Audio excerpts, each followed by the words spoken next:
The human race has been building huge stone structures for ages. What are the origins of these structures? What were these circular constructions used for?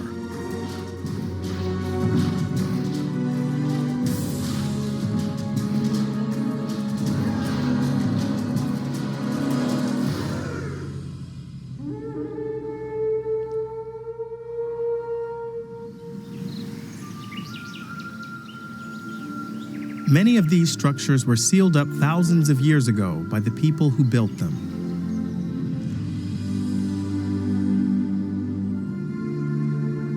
But in some cases, wind and waves wore away that protective covering over time.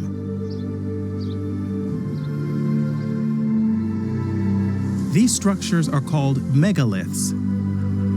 You could call them gigantic works of art.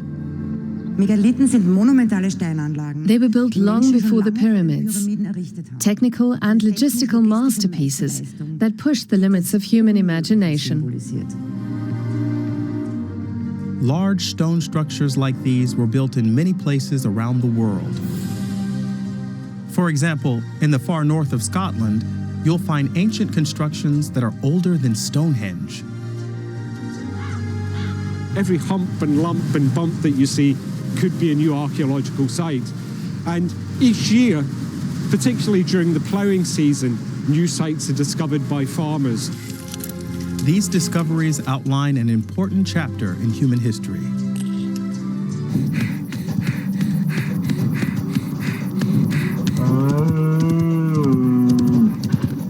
Until about 12,000 years ago, our ancestors were hunters and gatherers.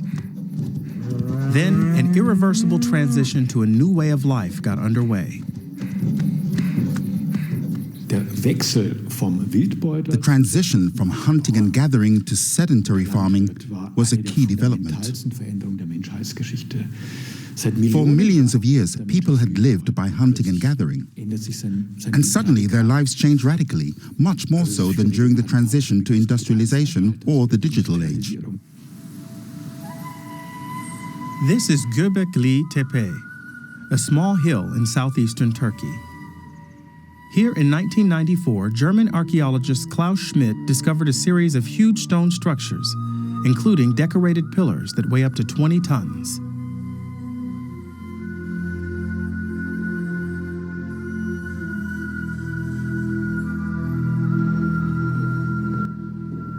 A few years later, Austrian archaeologist Barbara Horesch began researching the site. Göbekli is not only an architectural treasure and one of the most important structures of its kind in the world, it also symbolizes the beginning of the Neolithic age. The Göbekli Tepe complex was built by hunters and gatherers, that is, before mankind became sedentary. This fact revolutionized the conventional archaeological wisdom. We discovered a society that was completely new to us.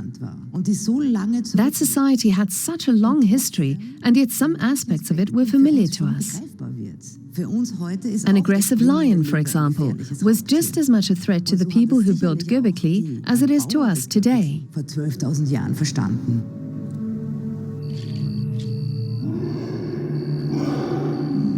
For those who lived near the site, a parallel supernatural world was part of everyday life.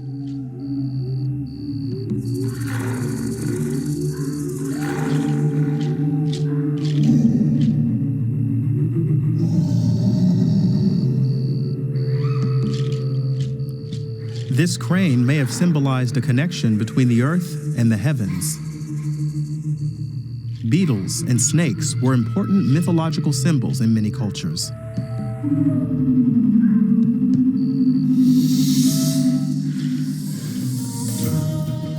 There seem to have been few barriers between the natural world and the supernatural. Teams of archaeologists from Germany and Turkey have only excavated a fraction of the site. But they've determined that this period of mysticism was relatively short-lived. Our research indicates that the early generations of sedentary societies kept covering up these sites and sealing them shut, so that they could no longer be used. But these sites were preserved in the collective memory of society for a very long time. There are good reasons why Göbekli lay abandoned for thousands of years.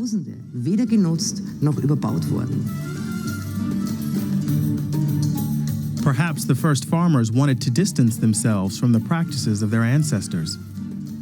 Göbekli had lost its original meaning. People had become sedentary.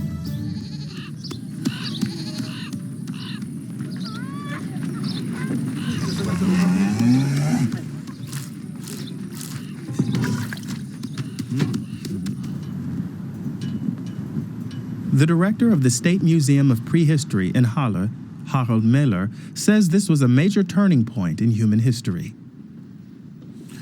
It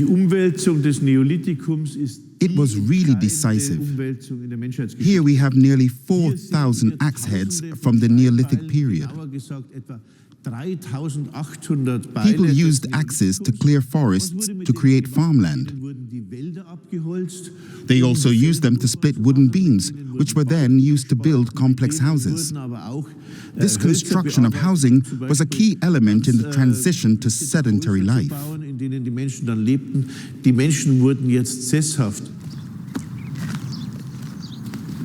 Hunters and gatherers also stayed in one place for extended periods, provided that they could find enough food. But the changes that took place in the Neolithic period were revolutionary. The transition to sedentary life was a key development. For thousands of years, people had lived as hunter-gatherers, a natural way of life. They fed themselves in a natural way as well. They had relatively few children because the women did not become pregnant while they were breastfeeding.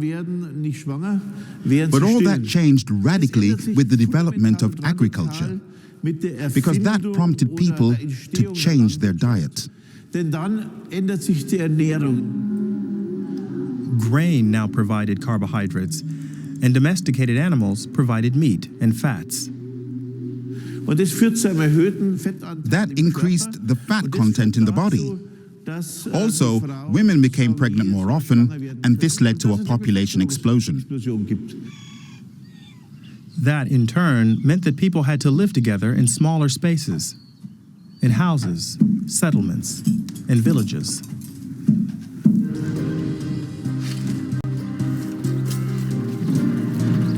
The work of archaeologists is often like trying to solve a puzzle.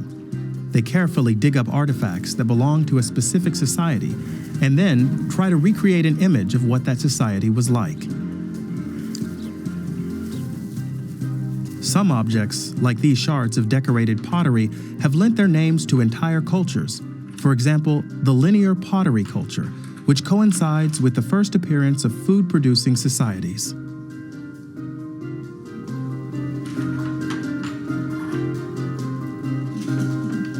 Burial sites are often rich sources of information for archaeologists. Not just human remains, but various items that were buried with the deceased. For example, an expert can determine whether a person was buried properly. If not, animals may have gotten into the grave and chewed at the bones.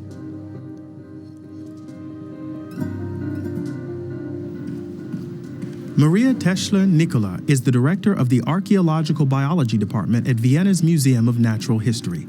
She says you can learn a lot from skeletons. For example, we've confirmed vitamin deficiencies and stress symptoms in some remains. And that helps us to reconstruct what people ate and other aspects of daily life. We've found evidence of anemia in the upper reaches of eye sockets. We've seen evidence of vitamin C deficiencies in the alveolar ridges and other bone formations. If we analyze this evidence systematically, we can extrapolate it to the entire population and try to reconstruct specific living and working conditions.